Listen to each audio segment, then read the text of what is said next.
Hi everyone, thanks for joining us in another exciting adventure at the Woodmaker Workshop. You have no doubt heard us say that our objective is to make something good out of wood, so it should be no surprise that when we make something, we almost always use more than a single piece of wood, and of course that means putting them together in some fashion with nails, screws, or glues. Whichever method we use, we will of course need clamps, and we like clamps, we love clamps, we can't live without them, and we have them by the dozens, by the hundreds, well, we have more than 130 of them and are always looking to obtain more. Having so many of the same sort of thing, our viewers would expect there is a need to organize them or at least keep them together when not in use. We did what you were doing, looking for ideas online. There's no lack of ideas out there, some quite well done by the way, but what we saw was weighed, found wanting, and since every vacuum seeks to be filled, we were compelled to design and build our own, what we call our compact and mobile lowrider clamp cart. Lowrider.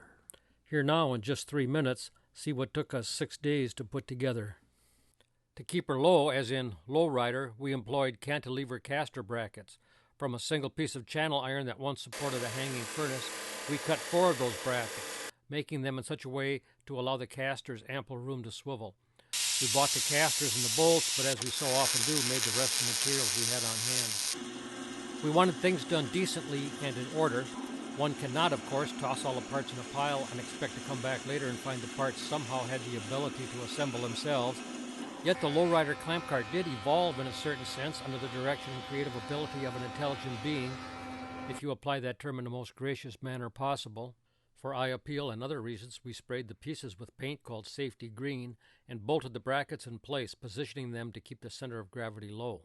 Shoot, we even added a bumper on each end to help prevent against tearing pant legs and the scraping of skin.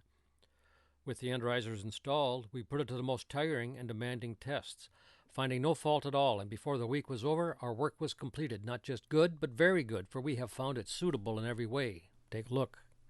You have no doubt taken notice of the natural oak paired with the oak painted black, a recurring theme here in the shop as you see the base for the benchtop drill press, evidence of not just a common design, but a common designer, and perhaps sufficient to placate the fashion police should they arrive uninvited and unannounced.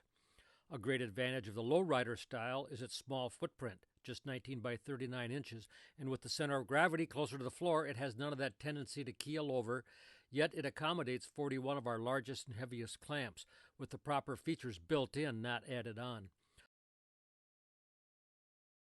Our lowrider clamp cart is so easy to maneuver around the shop, a first grader makes it look effortless.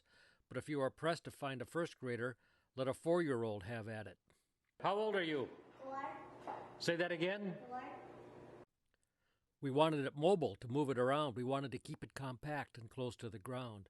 Don't make it too narrow. Don't make it too tall. Don't make one that has to be fixed to the wall. Designed so it doesn't take up too much space. With locking casters, we know it will stay right in place. Don't be a naysayer until you have tried her, our 250,001 now famous lowrider. Thanks for watching, and folks, why not subscribe to the Woodmaker Workshop channel? And if you would, do it before these young men get their nails pounded in all the way. Or the day after tomorrow, whichever comes first. It's a lowrider. Papa, can we ride the go-kart now?